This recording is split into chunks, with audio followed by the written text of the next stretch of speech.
now you won't be blind. Okay, great.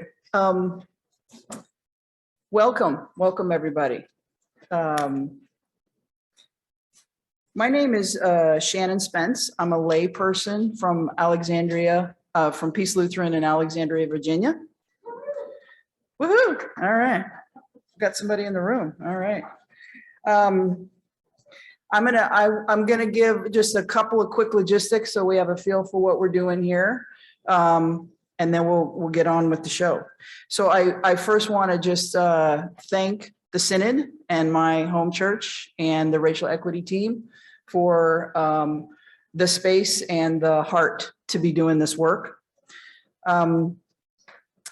The point of today really is to be in conversation and relationship with each other on this topic, and to have folks who might be a little bit further along on the journey of doing racial justice work inside their congregations to share some of our experiences with you, but hopefully to engage in conversation with you about doing this work in your congregations.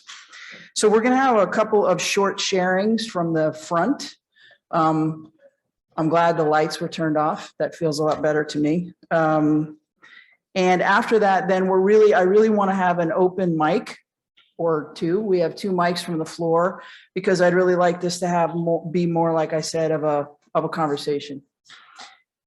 Just a couple of logistical things. Obviously, the next plenary is in this room after we're done. So we're going to have to end on time, which is kind of a bummer.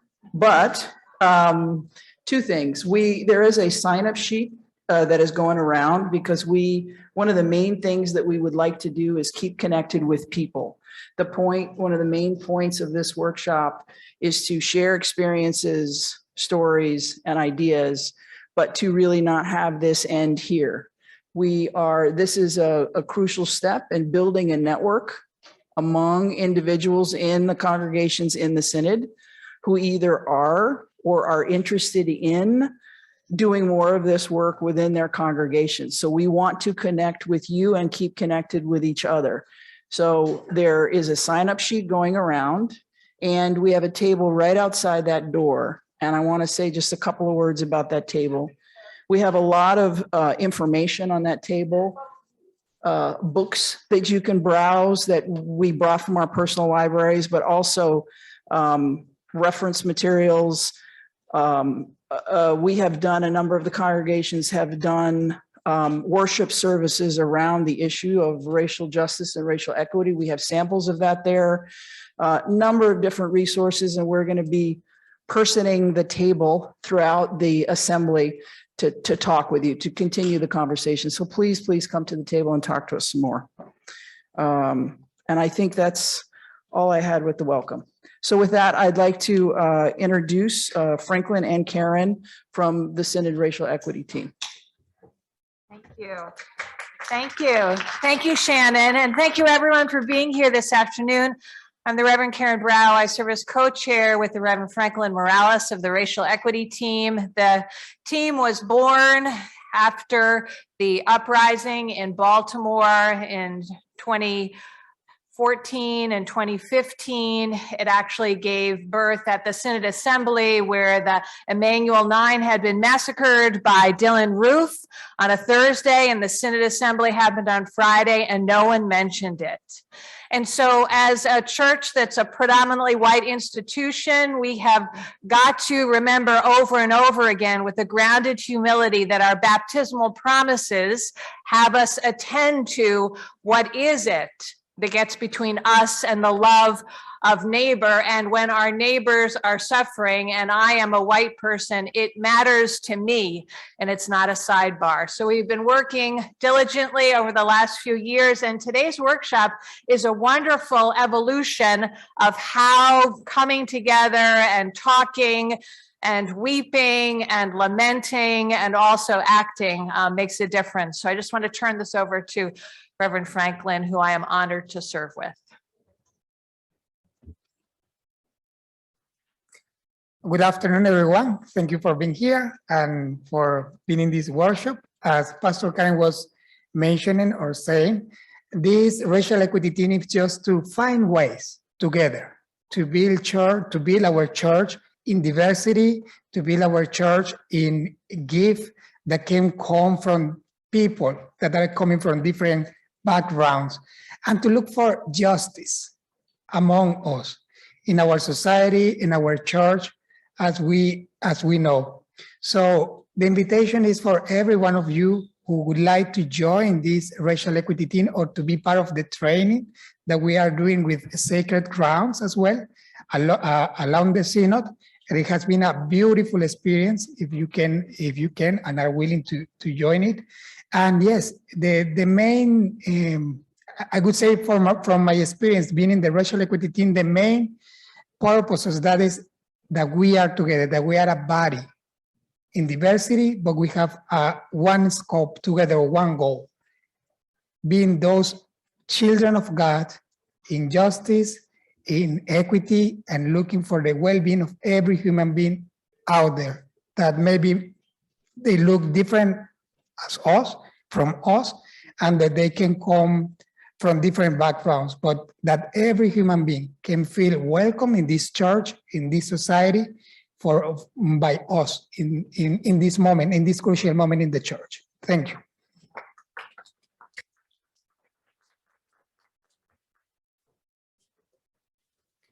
We're going to play a very quick video clip to give you a little bit of a sense of the Sacred Ground course that Franklin just referred to.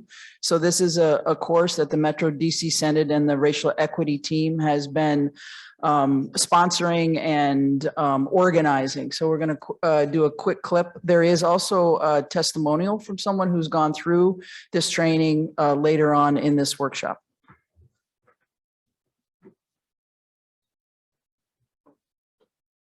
Sacred Ground is a video dialogue series on race and faith.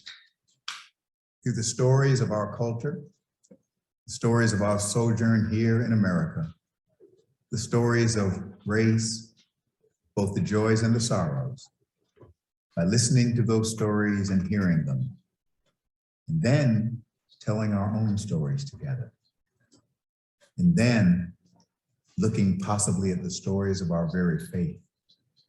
Somehow from the travail and the reality of all of those stories may emerge hope for a new day. I'm reminded that in the 3rd chapter of Exodus in the Hebrew scriptures, Moses climbed up Mount Sinai. He was trying to discern whether he should go back to Egypt to help to free the Hebrew slaves. Climbed up on the mountain and saw a burning bush.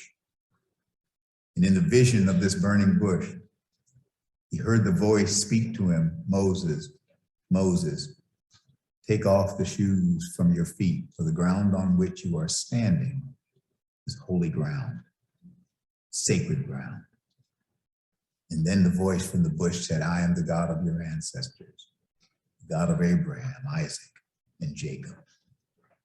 A friend of mine many years ago preached on that text. And he said the reason that Moses was summoned to take off the shoes from his feet because the ground on which he was standing was holy ground. Not because the dirt was holy, but because God was about to tell his story. And whenever someone tells their story, you are standing on holy ground. Sacred ground is a time, an opportunity to hear the story of our past with regard to race, to hear our stories of our past, and then to write a new story for a new future where there's plenty good room for all of God's children. God love you. God bless you. May God hold us all in those almighty hands of love.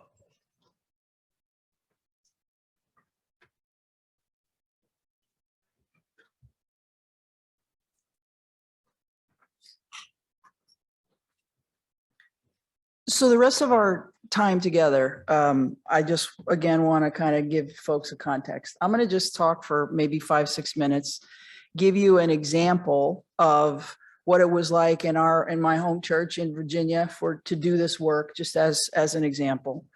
And then we are going to have a pastor talking about what it's like to be a pastor from the front doing this work, because I think that the experiences, the joys, the challenges are very, very different. And I think we felt it was important to share that, both of those perspectives. Then we're going to have a few minutes from someone who went through the Sacred Ground training to give you a little bit of a feel for that. And then, as I said, hopefully people will have questions and comments and thoughts, and we can spend the rest of the time in conversation.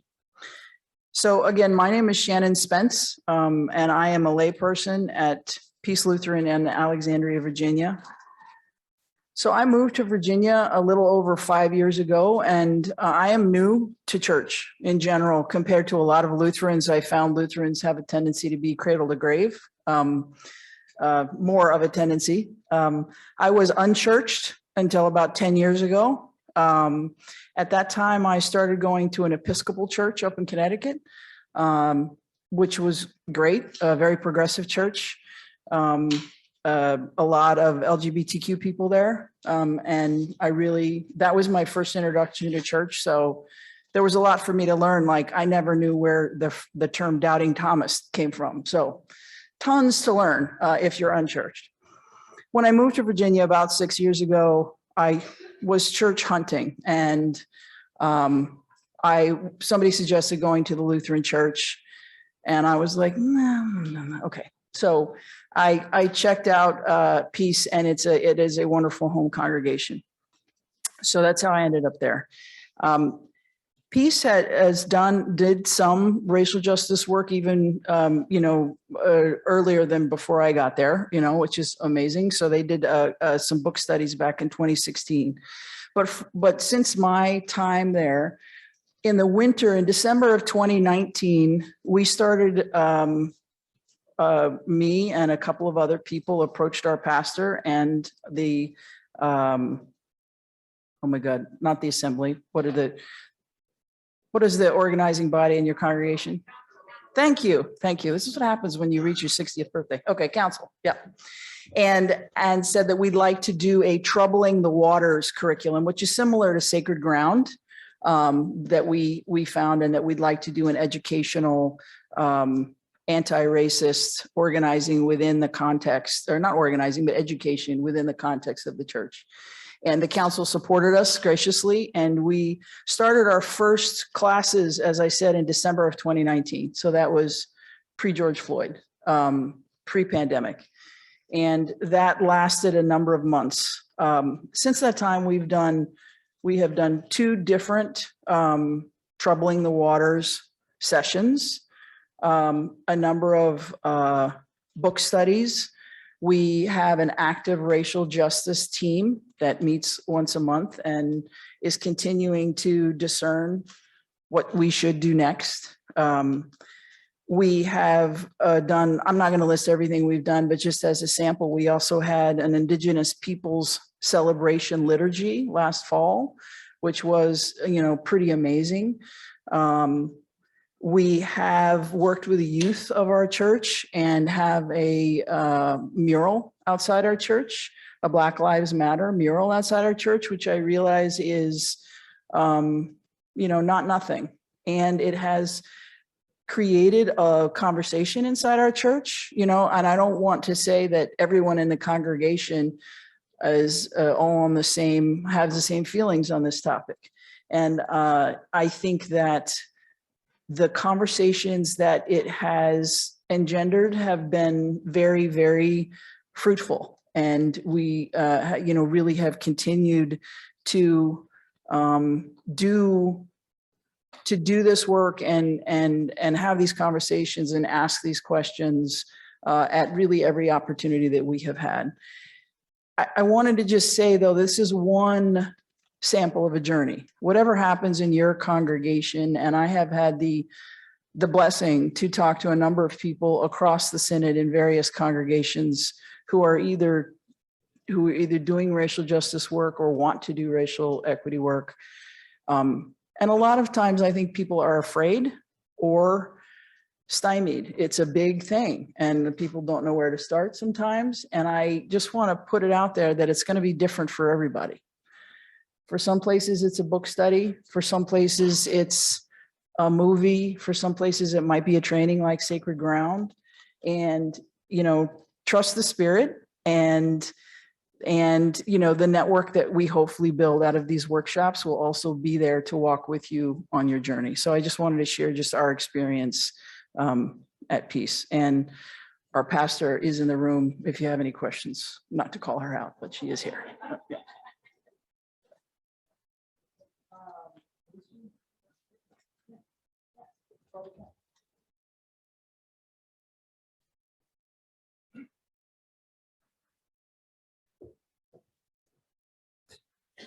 Howdy. How's everybody today? You enjoying your lunch? Did the vegetarians find your lunch? It took a while, but we found it. Okay. I may have misunderstood what I was supposed to do, but there are some ideas that I want to chat about. The first is I'd like to read a paragraph from How the South Won the Civil War by Heather Cox Richardson. Is anybody familiar with her? Okay. She writes, America began with a great paradox. The same man who came up with the radical idea of constructing a nation on the principle of equality also owned slaves, thought Indians were savages, and considered women inferior. This apparent contradiction was not a flaw, though it was a key feature of the new democratic republic. For the founders, the concept that, quote, all men are created equal, depended on the idea that the ringing phrase, quote, all men, did not actually include all men. In 1776, it seemed self-evident to the leaders that not every person living in the British colonies were capable or worthy of self-determination. In their minds, women, slaves, Indians, and paupers depended on the guidance of men as such as themselves. Those unable to make good decisions about their own lives must be walled off from government to keep them from using political power to indulge their irresponsible appetites. So long as the lesser people played no role in the body politic, everyone in it could then be equal. So in the founders' minds, then, the principle of equality depended on inequality. That central paradox, that freedom depended on racial, gender, and class inequality, shaped American history as the cultural, religious, and social patterns of a new nation that grew around it. Is that a perspective that you had heard before? So growing up, elementary school, junior high, high school, that was not a thing that was highlighted. Now, I probably wasn't the best student, so it may not have been the teacher's fault, but these things were not lifted up as central. And so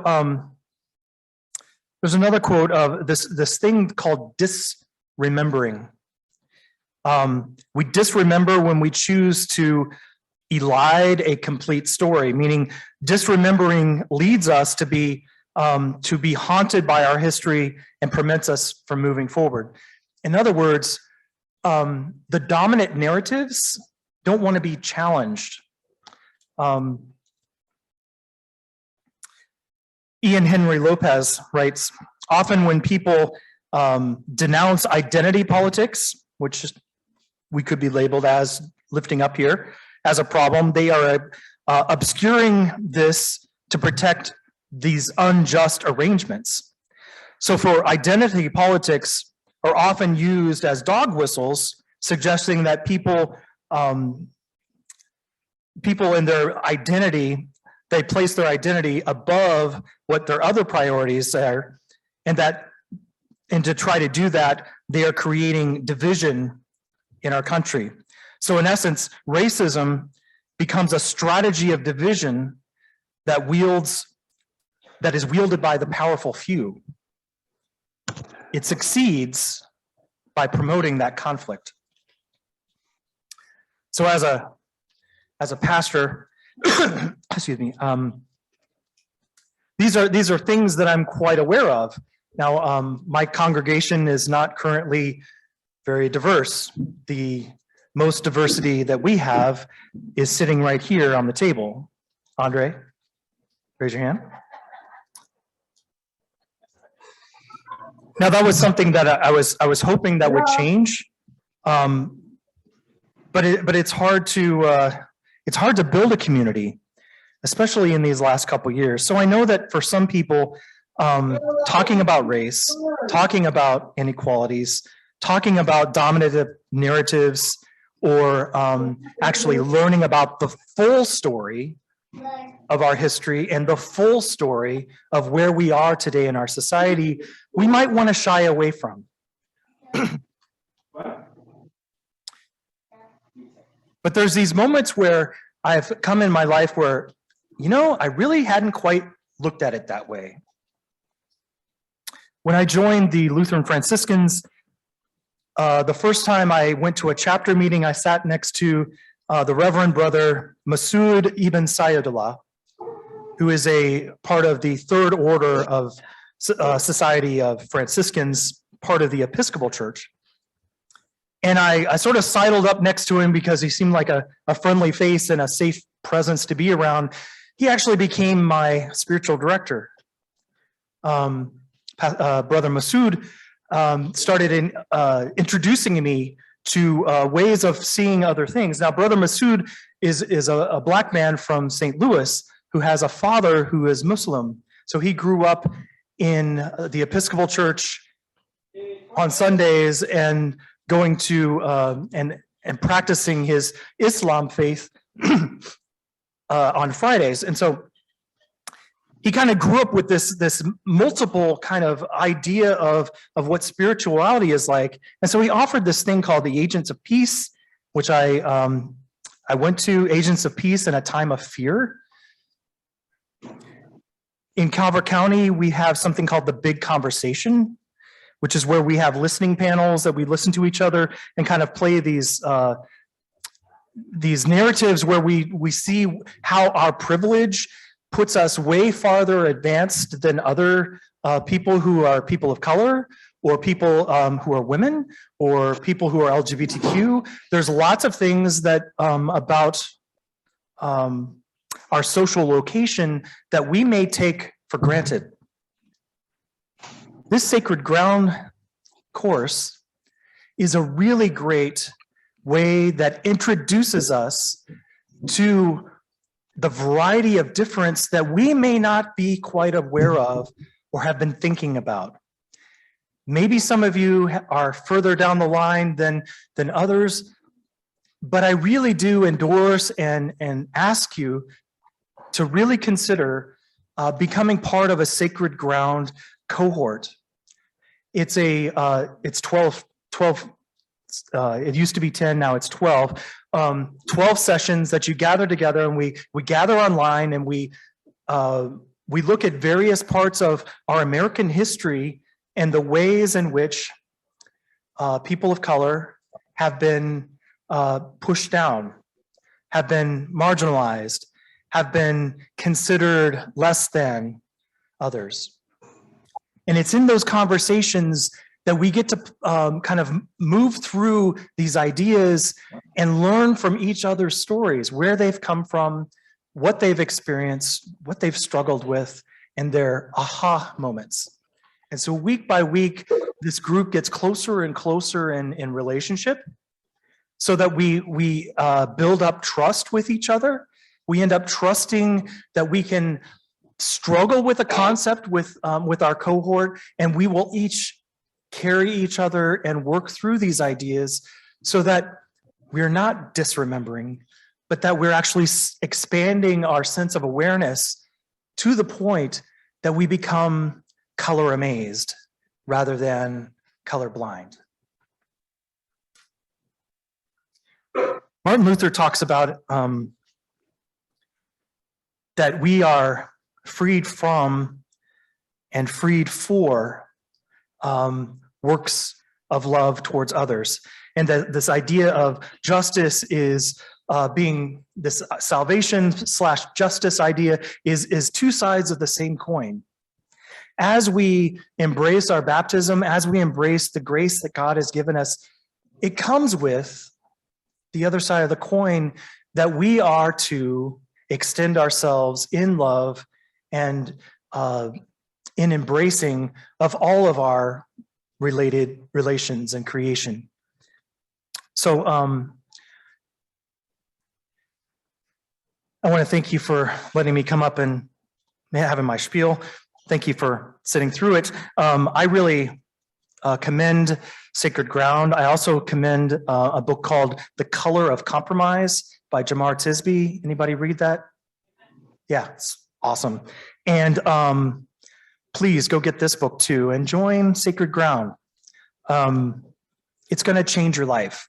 Even if you feel like you're already very open and very progressive, this is really just going to kind of blow the doors away from any kind of walls that we have around our hearts of love. Amen.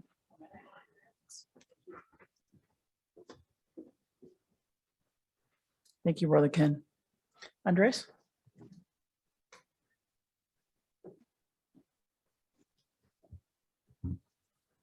Good afternoon, everyone. Thank you for the warm applause. Thank you so much. Please be seated. Again, my name is Andre Danjan, and I am a member of St. Nicholas Lutheran Church in beautiful downtown Huntingtown, Maryland. And I am also an at-large Synod Council member. So when I was elected to the position, I was encouraged to take the Sacred Ground course. And I was like, ugh. But after I went through it, I think that was the best decision that I ever made. And let me tell you why. But first of all, let me tell you about Sacred Ground, if you're not too familiar with it. It is an educational course done through Zoom that is offered and led by our Synod.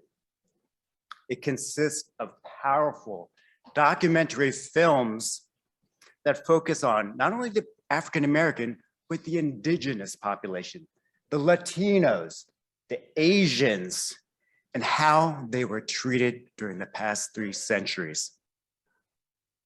Now, I had a great instructor, Pastor Carrie Parsons. She led our sessions, and we met every other Thursday at 8 o'clock for 2 hours. And this was a 12-week session, but it went by quick. Like any other course, we did have to prepare. There was homework, which consisted of watching various videos and articles. And when we convened every Thursday, we reflected on what we saw and read.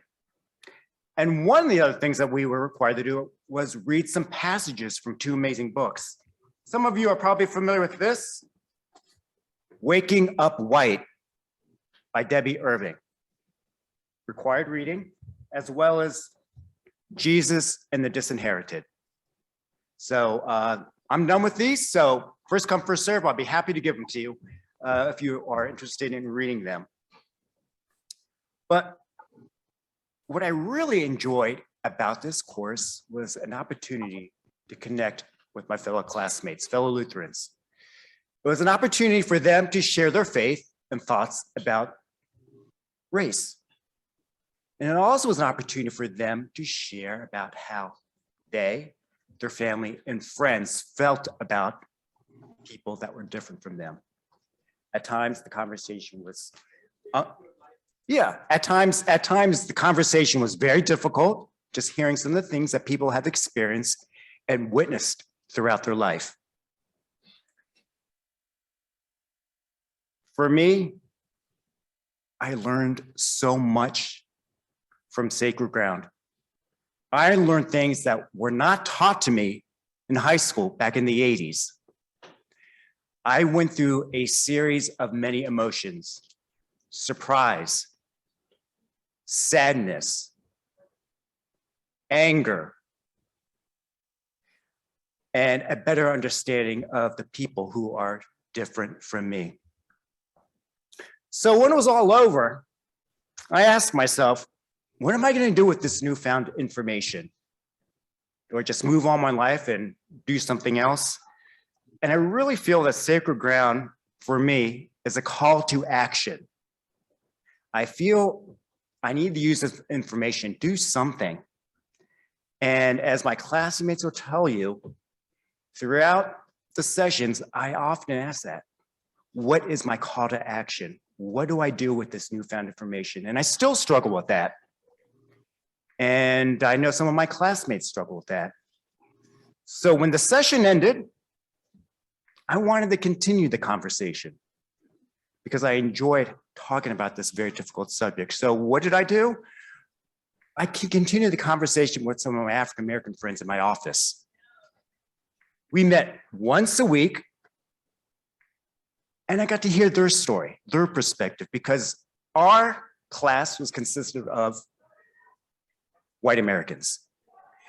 And so I wanted to get their perspective, and I learned so much from them and understanding what things that they went through when they were younger and their thoughts about race in general. And this same group of people is also trying to help me decide what is my call to action. I pray about it. I'm still thinking about it. They've given me some great ideas that I think I'm going to move forward with it. But I think after you take this class, I think you're going to ask the same question. What is my call to action? What am I going to do with this information? So I encourage you to sign up. If you are interested in learning more about the class, my experience, please see me. Heather, are you here? Heather was also a classmate. Shannon was as well. And I don't know if Donna's here, but we had Donna in the back. So they were my classmates at the start of the session, but now they are my dear friends. And that's one of the benefit of participating in Sacred Ground. I got to be surrounded by some amazing people who have many experiences and different thoughts. And so if anything, if you want to make a new friend, participate in Sacred Ground. I appreciate your time. Thank you.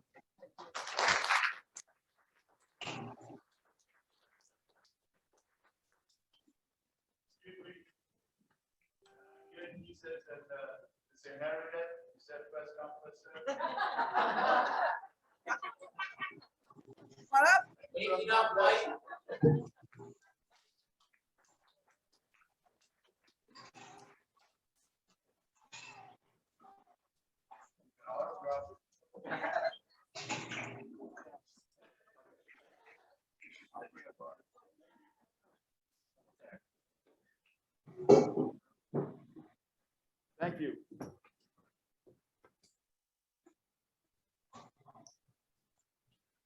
I'm about to show you another clip from Sacred Ground, and it is involving Bishop Curry, the Bishop of the Episcopal Church. And this is just a sample of some of the videos that you'll see during this 12-week session.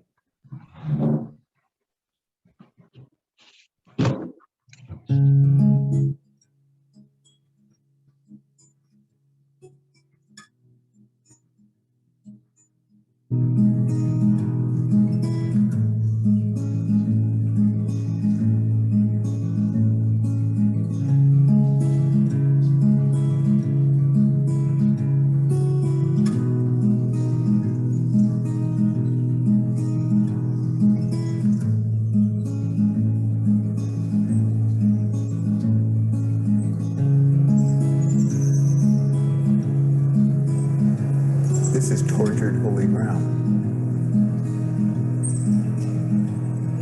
People, human beings were tortured here, were held in bondage here, and were carted off from here like they were cattle. They wept, they slept in their own excrement. The beautiful sound of the ocean was a sound of terror. They had never seen it or heard it before. And they were going somewhere they didn't even know.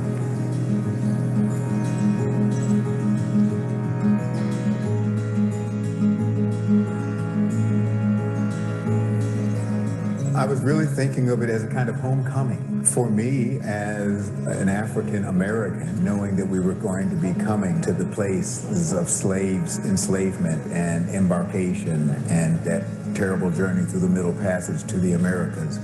Knowing that was a way of returning sort of to the roots of who I am. W.B. Du Bois, in his book, The Souls of Black Folk, once spoke of being black in America as two warring souls in one dogged body. And the truth is, I've lived a life of two souls in one body, African and American, black and Episcopalian. And I've lived with that reality since I was a child. All you have to do is go into your family history and you will see paradoxes galore in all of our families.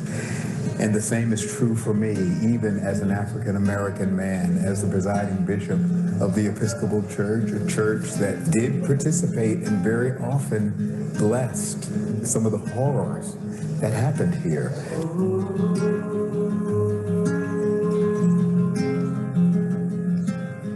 It was a hell on earth. We were in a chapel above the dungeon where people were being tortured. And at one point, it was an Anglican chapel. Prayers from the 1662 prayer book were prayed while people were being damned below. That is a horrible paradox to have to live. And yet, on the other hand, those who survived lived long enough for children to be born from them and for generations to come from them. And what they endured, they did not endure in vain.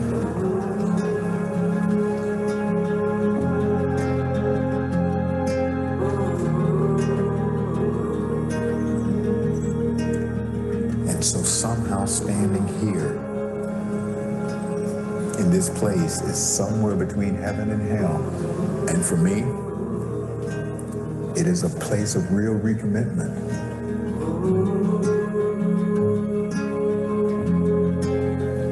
My hope is that this journey will help us to reclaim and reface a common history that we have, a painful past, not for the sake of guilt, but for the sake of all of us, black, white, red, yellow, and brown, finding ways to face our past and then to turn in a new direction and create a new future.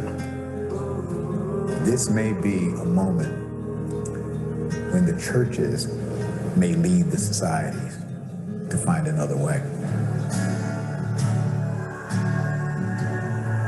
The church blessed this once, but we must never bless any of the mutated, cancerous forms of hatred ever again. We must bless the world by a love that is meant for all and a love that will never be stopped.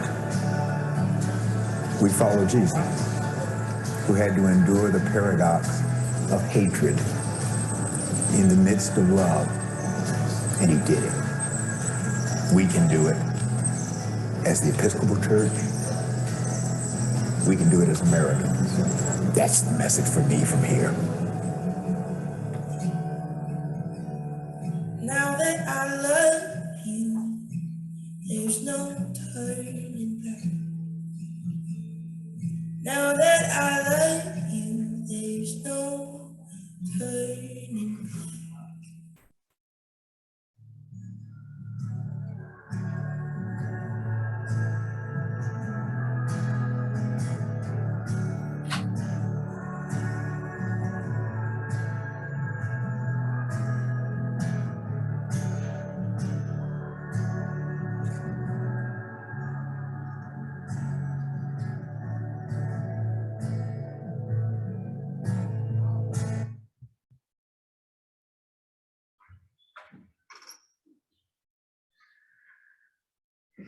So we have about 20 minutes to have some conversation. We have a sign-up sheet that Heather is taking around just to make sure that we can keep in touch with you. Does anybody like to start? questions, thoughts? We tried to have some mics. I don't know, but go ahead. Maybe we can hear you. Two. No, wait a second. Yep. Mic two. Good afternoon. Good afternoon. Good afternoon. My name is Jerry Brown. I'm at the Augustana Lutheran Church in Washington, D.C. And our church is, I guess, some ways a bit more, what's the best word to use? It's looked at racial issues for quite a while. Augustana in the 1950s had something called the 1 Mile Initiative, where they drew a map, a circle 1 mile wide around the church in Washington, D.C., and actually knocked on doors of African Americans and asked them, why are you not coming to our church? And what is it we can do to get you there? So there was an initiative. And then the same thing was done back in the late 60s, early 70s for reconciliation in Christ, where the same effort was made for the homosexual or the LGBTQ community. But now we're at I think the George Floyd situation, I don't want to say excited, but actually got us more interested in saying, okay, obviously the initiatives that we had were nice, but there's even more crucial areas that are going on now. In Washington, D.C., as you well know, crime and et cetera is going on like in every other. Washington does not have the, the blessing of only doing, politics. So we're at a stage now that we've gone, and the George Floyd situation have made us realize that even though we did a whole lot, we're still the Lutheran Church, and including Augustana, is probably the whitest church in Washington, D.C. And so we've gone back to looking at not just society, but our church in itself. What is it we can do to be more responsive to the realities of the society in which we live, where color still makes a difference? Black, brown, whatever, still makes a difference. So I guess when I was, and also we too now have something called an anti-racism learning and action committee that has been started as an outgrowth from the George Floyd situation. So now we're looking for, how do we look at the reality that Washington, D.C., gentrification has really taken over much of the city. So you have to go way beyond 1 mile to find African Americans or people in color living or can afford to live in Washington, D.C. is the reality.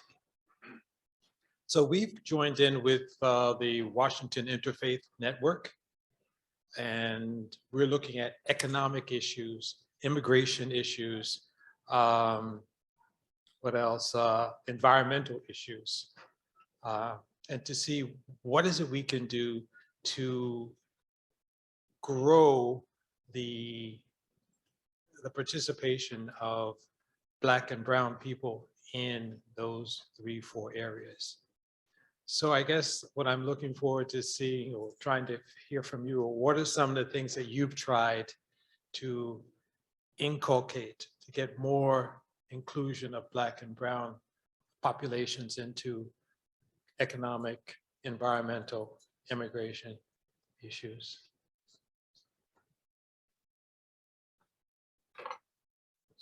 Does anybody from the floor want to address this? Because this is a conversation, even though we're sitting up on this weird dais up here.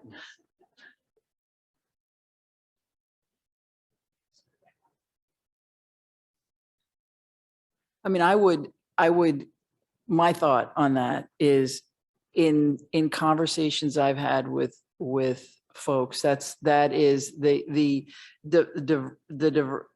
two questions you raised there. One is the diversity of the congregation, and the other, I think, is what role the congregation can have to affect change, right? And my personal thoughts on this one are that there are a million ways to do that, right? And so we have folks who might be taking the experience they had within our church and taking it to their, PTAs, right? And doing action in that way. Or others are much more comfortable doing more educational work. And I think that in my limited experience with our congregation, it really has grown up organically by who is there, who is sitting on that team with you, who is attracted and where I guess the Spirit is calling them. We also, I guess I didn't mention we're also really looking at our own worship services, music, and those things are pretty closely held. Those are very personal things for a congregation. It's sometimes hard to change, but having to do with what makes our congregation attractive or not attractive when people walk in the door, right? So we're doing those two things, the impacting outside and impacting inside. We're taking multiple kind of baby steps as it moves in our congregation. For example, we don't have a music director right now. So someone from our racial justice team is sitting on the call committee and helping to shape questions to candidates to sort of ensure that we are taking racial justice into account as we're picking our new music director. So little tiny things as like a garden in our, right, they kind of come up if you're looking for them. My thoughts. Hello, I'm Duke Taylor. I'm also on the racial equity team. And to continue the dialogue, it starts with a conversation. And the conversation is, what the heck is going on? And as you said, there are a lot of things that need to be addressed. And it does start with a conversation and trying to get it narrowed down to what can your congregation do? I hate to bring this up, but it's something called critical race theory. Everything that you brought up talks about the policies, the procedures. We may not be able to take care of it as individuals, but if we start the conversation, we start talking about the disinformation. We in America have been told for a long time the myth of America. A lot of the myth of America history is due to an organization called the United Daughters of the Confederacy. You may not have heard of them, but you have read all of their stuff in your textbooks in school. I am an organizational psychologist. I worked in educational research and analysis. And one thing that I looked at was the progression of elementary school history books through the years. How they were primarily myth, then there were facts, then there were myths again. And when you have your conversations, you will find that people have learned these things for a long time. They've repeated them over and over. So when you say, this is what happened, they will say, no, that's not what I remember. It's not just disremembering, it's what they were taught. I go back to James Baldwin in that if you are white, you must address the history of America. It is your history. You need to start the conversation at the level that your congregation is ready. It may not be sacred grounds. It may be a reading group. It may be just having a discussion. It may be talking about current events. But the one thing about it is the racial equity team of the Synod will be there to help you. We may not have the ideas, but all of us together can continue the discussions and help you start your discussion from the point that you're at. Thank you.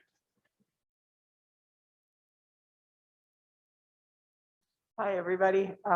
My name is Sarah, and I have the real pleasure of being Shannon Spence pastor. And I just want to say a couple of things.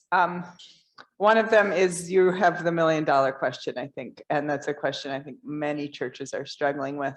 One of the things that for our congregation has been really important is that we have twice in recent history hired people for positions that were not Lutheran.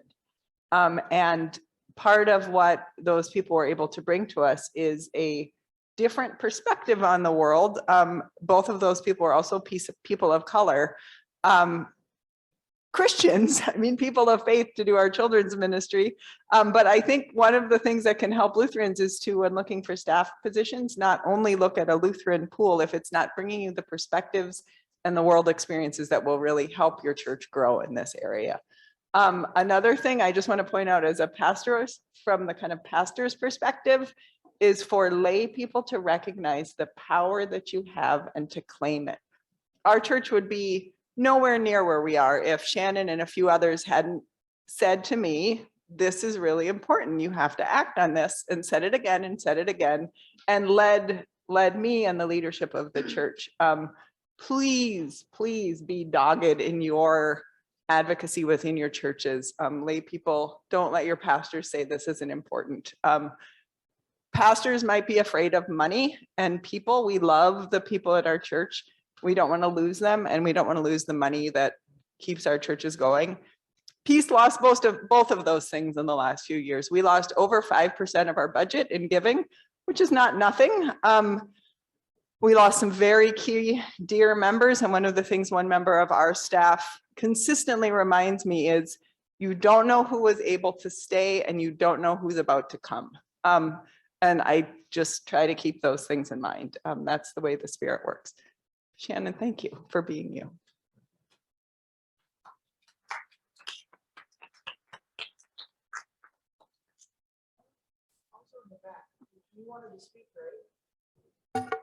In the back, you wanted to speak as well? Okay, I don't know. Oh, whoever, go ahead. Oh, hello, everyone. Good afternoon. My name is Tonya Holland Buckley, and I am a member of Christ Lutheran Church.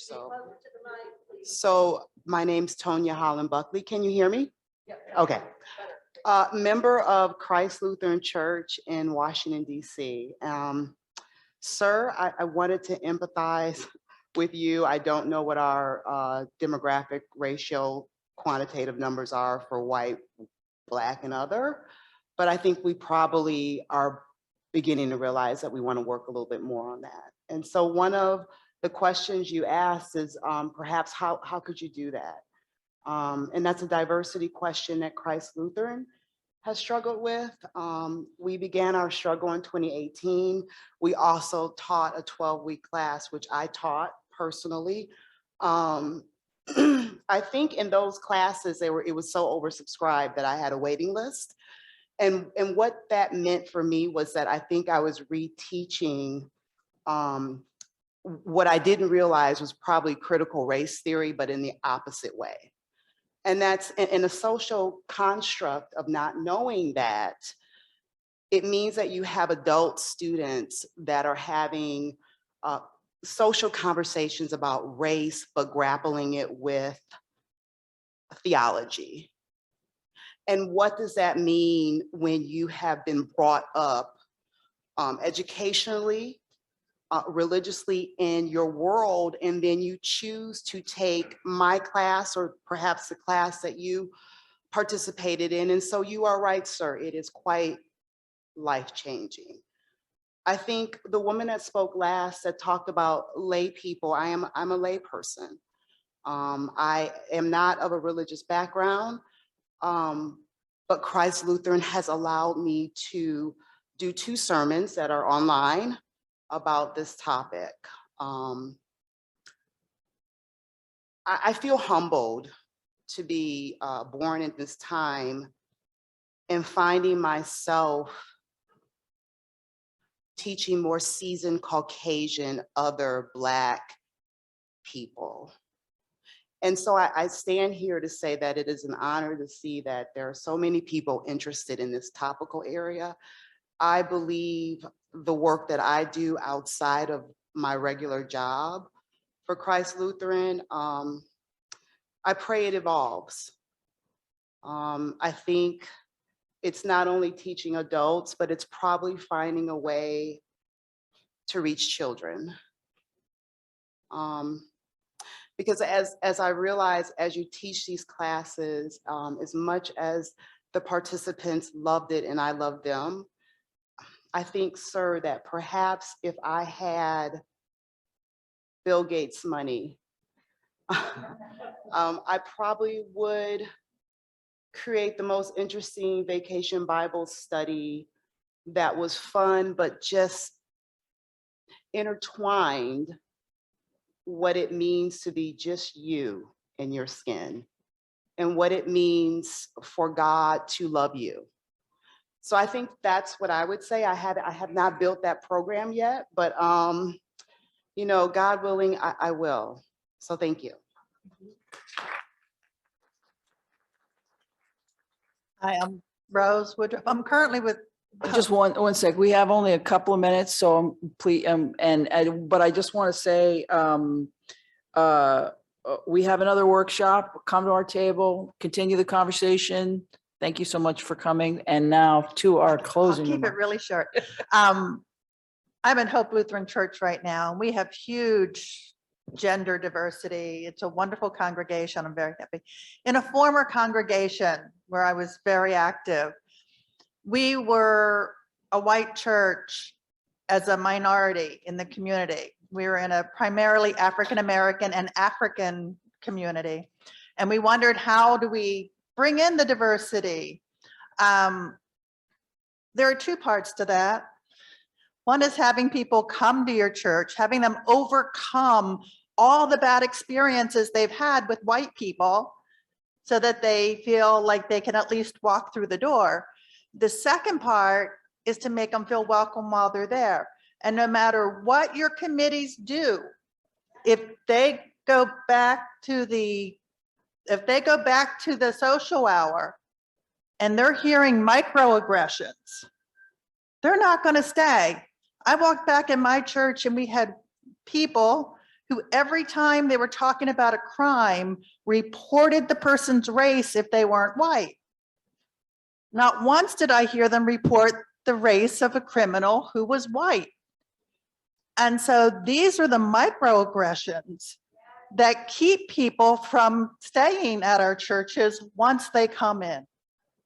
So I'm just asking everyone to have a critical eye and ear that when, other than the committee, when you're going back to that social hour or walking down the hall, keep your ears open to the conversation and just ask yourself, is this a white conversation or is just a Christian conversation? Thank you. Amen. We are having, as I said, this workshop again. If people have some feedback for how we should change this, let me know, because we can change it on the fly.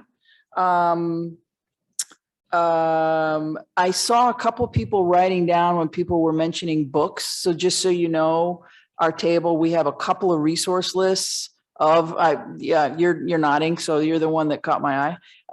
We have a couple of resource lists with all kinds of readings, and the racial equity team on the Metro DC Synod also has a lot of other things. And we have some books there so you can thumb through. But I know we got to go, and that's too bad. But hopefully I'll talk to you in the next day or so.